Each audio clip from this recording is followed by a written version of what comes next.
د خوست ولایت په تڼیو ولسوالۍ کې د دوو کورنیو ترمنځ 11 کلنه دښمنۍ په دوستي بدله شوه.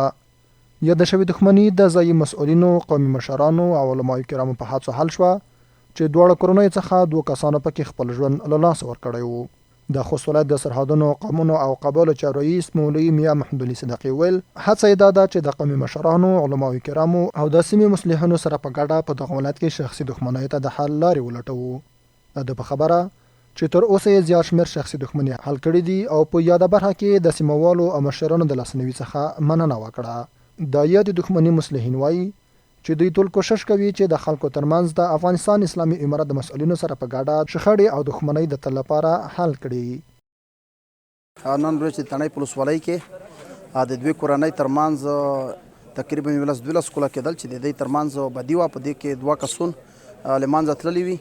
د دې کورنۍ په د تڼۍ 4 کومه دي چې 1 کورنۍ سنکۍ په کوم سره لرله او بله کورنۍ او د درنمۍ په کوم سره لرله. د دغه خبرې فیصلې تقریبا 3 میاشتې وخت ونیو چې په دې کې دوی کنای کېدل نه، په دې کې زیانونه شوي دي، پیسې توانونه شوي، نقصانونه شوي، خو اخر په دې د قومي مشران موږ وتوانې دي چې د نن د صلح په برخه کې د ود بلته بخښنه وکړه.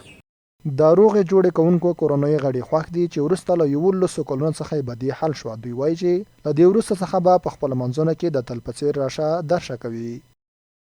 د دغه بدۍ په مابین کې موږ د ډېر مشکلاتو سره مخ شو. د تعلیم نه پته شو، بې سواده شو او نره اقتصادي کورني مشکلات و ته سره مخامخ شو.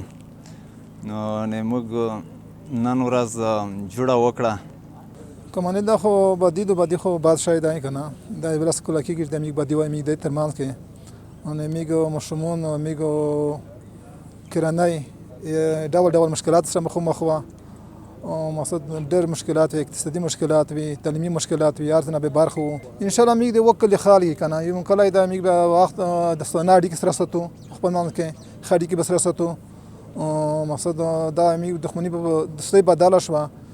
د نو ورسته ان شاء الله میګ بس دوستي به وي بدی بنوي ان شاء الله.